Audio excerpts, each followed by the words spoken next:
Namhlanje sihamba noDr. Ngcongo, ngibiza ngoba Mngcongo mina. Lapha ngokwesintu Baba Ngcongo, namhlanje sokhuluma ngani? Sizokhuluma ngey'nkinga zasekamereni, khuluma indlela yensulu nendlela yesiNgisi sibone ukuthi kuyahambelana noma into ey'hluke ngokuphelele. UDr. Thabile we-The Blue Clinic, klinikhi yamadoda esemhlangano yaseWitbank. Sawubona Baba Ngcongo. Yebo, niyaphila dokotela, ninjani? Njengohleleni. Awu, siyaphila nathi saba kaNgcongo Herbalist. Yelili. Yabo-ke, Baba Ngcongo, namhlanje sesivumelene ukuthi sokhuluma ngani? Sokhuluma ngesilwane.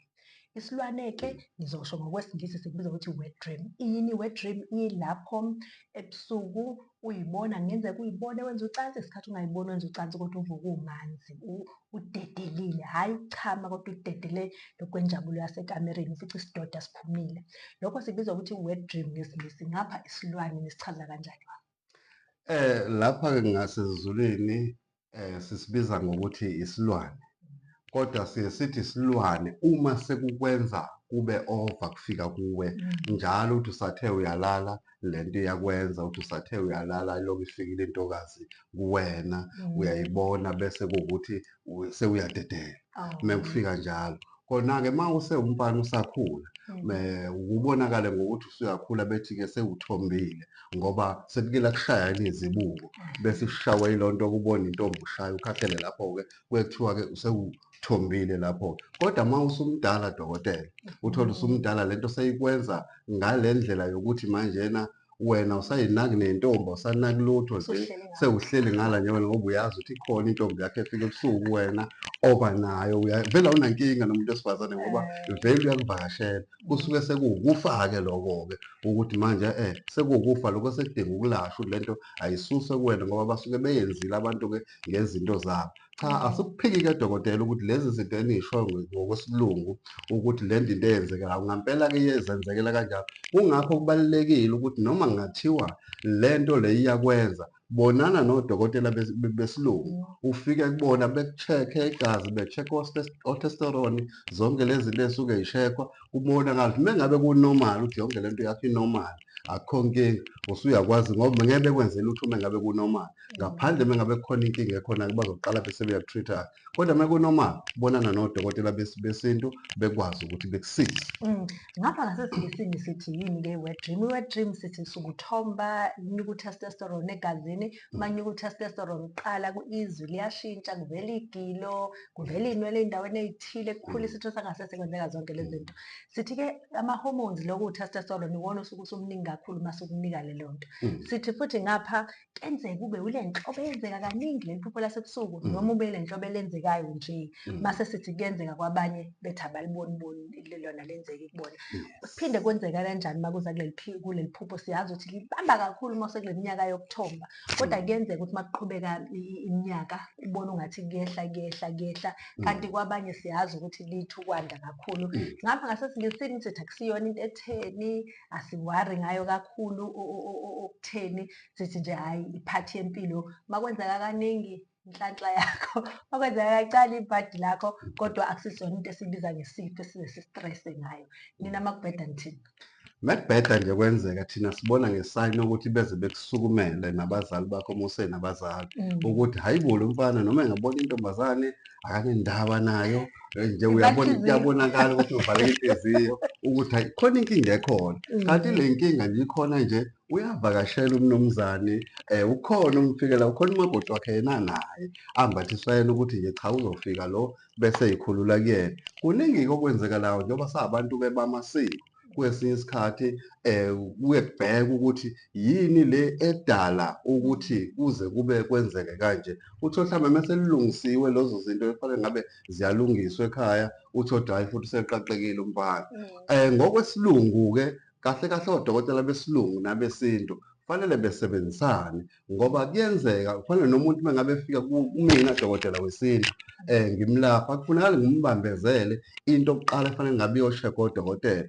Mina nje ngilapha amadoda, ngivusa iy'nkunzi nami, kodwa ngivusa iy'nkunzi nami, kodwa umuntu uma efika kimi ngimnikeze imbiza, phuza nayo imbiza dokotela. Uthole umuntu uthi hhayi, kodwa still noma ngivuka kancane, kungakho ithi bonana nodokotela. Efika kudokotela, efike e-check-e yonke into ukuthi yini edala le nkinga lo osewunayo njengamanje. Yebo-ke kumuntu wesilisa-ke uhamba ngesikhathi esekhula, umdlandla bekade enawo, uthole ukuthi lo mdlandla lona sewuyehla. Kodwa kubalulekile bantu bakwethu eNingizimu Afrika ukuthi sibonane nodokotela. Odokotela bekwazi uku-check-a ukuthi kwenzekalani egazini, bese uyayiphuzela-ke iy'mbiza zakho-ke. Kodwa odokotela ngikugcizelela lokho ukuthi ababona odokotela ngoba banemishini, bakuthatha amagazi benze konke ukuthi bekwazi ukubona impilo yakho ukuthi injani. Usibuyisele neripoti ukuthi cha, udokotela ushekile kanje, wafika ama-results kanje. Uzobona-ke impilo yakho izohlangana, uzoba right.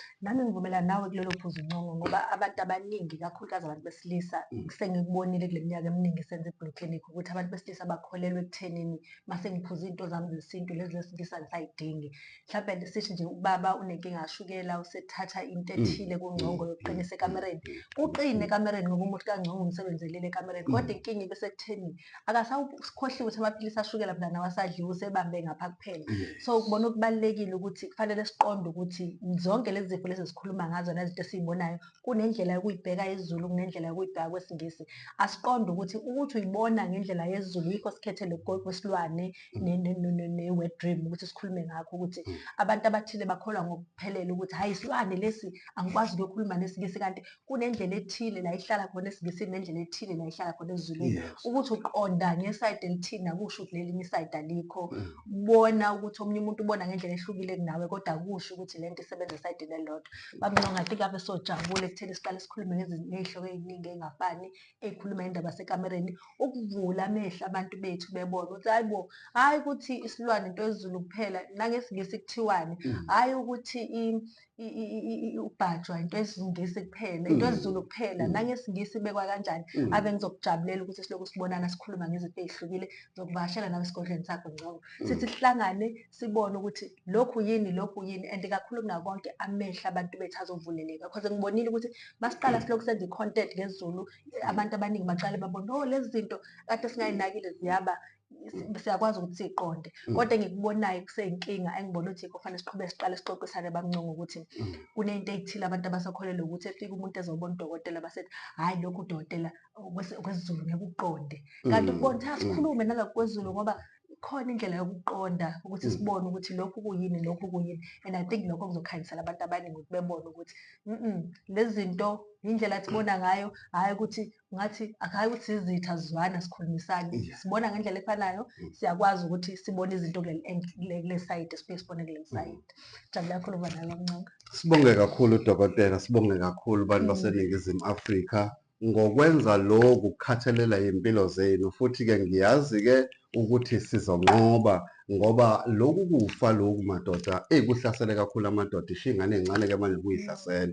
Thina nje sisebenza ngabantu besilisa sike sibone ukuthi ayikwazi kwanzima, kune-challenge enzima kakhulu, kodwa mekubanjiswana kanjena yonke into izoba right. So yabo nje manje uyazi ukuthi umuntu mefika ukuthi umnikeza izinto uyayisebenzisa, ayifuni ukuthi yisebenze lezi zinto, hamba uye kudokotela, ufike kudokotela ubonakale. Uma ufika kudokotela usebenzisa lezi zinto udokotela asuke kunikeza zona, kungavumi ukuthi kuhlangane kahle, hamba uye kumelaphi wesilungu ubone ukuthi kanjani ihlanganiswe lento. Le mpi yokuthi abantu bengavukelwa sizoyilwa ngenkani, siyayinqoba njenganamhlanje-ke. Abase-Blue Clinic nabakwaNgcongo Herbalist kuhlangene noNkulunkulu ekhona, sithi halala sizoyinqoba le ziyaphezulu, izovuka induku, izoma ithi mpo. Niyazi-ke nina ukuthi-ke uma sewufikile la, hhayi siye sithi sowufika ekugcineni, sewufika ekugcineni sekuvaliwe, kuthiwa jaqa. Bayazi-ke angeke ngikhulume kakhulu kodwa siyozwa ngabo abantu. Kodwa nje engingakusho nje ngikugcizelele, bakwethu odokotela bayasebenza, abodokotela futhi besintu bayasebenza. Zama ukuthi bonke laba bantu laba ubasebenzise, uzoba sharp. Akubangwa, sonke sinenhloso eyodwa. Njalo nje.